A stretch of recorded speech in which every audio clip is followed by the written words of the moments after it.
അതൊരു അന്ധവിശ്വാസമാണ്.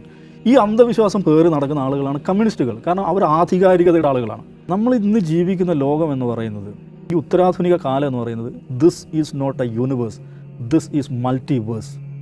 ഒരുപാട് മനുഷ്യരും ഒരുപാട് മനുഷ്യരുടെ ആശയങ്ങളും ആ മനുഷ്യരുടെ ആശയ പ്രചാരണങ്ങൾ നടക്കുന്നൊരു കാലമാണ്. ഞാനിതൊരു ആധികാരികതയുടെ അന്ത്യം എന്നുള്ളതാണ് ഈ കാലത്തെക്കുറിച്ച് പറയുന്നത്. കാരണം ഒരാൾ, ഒരു പാർട്ടി, അല്ലെങ്കിൽ ഒരു ബുദ്ധിജീവി, ഒരു മാധ്യമ സ്ഥാപനത്തിലെ ഒരു ആങ്കർ, ജനപ്രിയന ഒരു ആങ്കർ ഒരു കാര്യം പറയുന്നതോടുകൂടി അത് ആധികാരികമാകുന്നു എന്നത് കഴിഞ്ഞ കാലമാണ്. ഇന്ന് നിങ്ങൾക്ക് ഞാൻ പറയുന്നതാണ് ആധികാരികം. ഞാൻ ഒരു കൂട്ടർ മതേതര പാർട്ടിയാണ് എന്ന് പറഞ്ഞാൽ അത് മതേതര പാർട്ടി, ഞാനൊരു കൂട്ടർ വർഗീയ പാർട്ടിയാണ് എന്ന് പറഞ്ഞാൽ അത് വർഗീയ പാർട്ടി. അതങ്ങോട്ട് വിശ്വസിച്ച് കൊള്ളണം അല്ലെങ്കിൽ വിശ്വസിക്കും എന്ന് വിചാരിക്കുന്നത് കഴിഞ്ഞു പോയി. അതൊരു അന്ധവിശ്വാസമാണ്.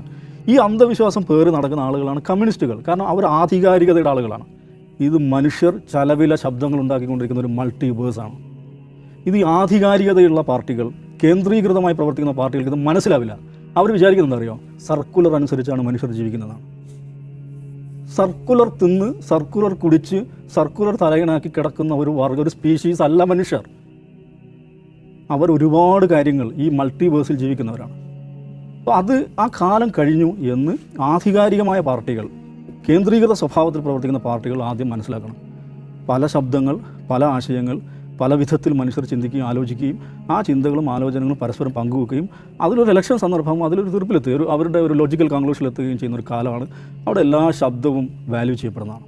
പക്ഷേ CPM ഇവിടെ ചെയ്തതെന്ന് വെച്ചാൽ, മുസ്ലിം ശബ്ദം എന്നുള്ളത് അത് അപകടമാണ്, അത് തീവ്രവാദമാണ്, അത് വർഗീയതയാണ്, അത് പഹൽഗാം ആക്രമണം പോലെയാണ്, അത് ഹിസ്ബുൾ മുജാഹിദീനാണ്, അത് IS ആണ്, അത് മതരാഷ്ട്രമാണ് എന്നൊക്കെയുള്ള ഈ പറയുന്ന പഴയ വിദ്യകൾ എടുത്തു നോക്കുകയാണ്.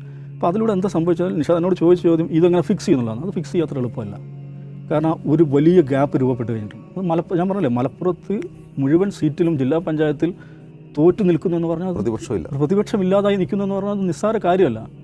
കേരളത്തിൽ ഏറ്റവും മനുഷ്യരുള്ള ജില്ലയാണ്, അത് മനസ്സിലാക്കണം. കേരളത്തിൽ ഏറ്റവും മനുഷ്യർ ജീവിക്കുന്ന ഇടമാണത്. അവിടെ പ്രതിപക്ഷം ഇല്ലാതെ, പ്രതിനിധികളില്ലാതെ ഈ കേരളത്തിൽ ഏറ്റവും വലിയ പാർട്ടി നിൽക്കുകയാണ്. നിസ്സാരമായ ഗ്യാപ്പല്ല അത്.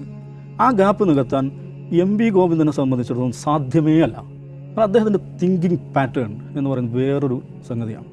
അത് ഇപ്പോഴും സോവിയറ്റ് യൂണിയൻ തകരുകയില്ല, കാരണം മനുഷ്യൻ കുരങ്ങനിലേക്ക് തിരിച്ചു പോവില്ലല്ലോ എന്നൊക്കെ വിചാരിച്ചിരുന്ന കാലമുണ്ടല്ലോ.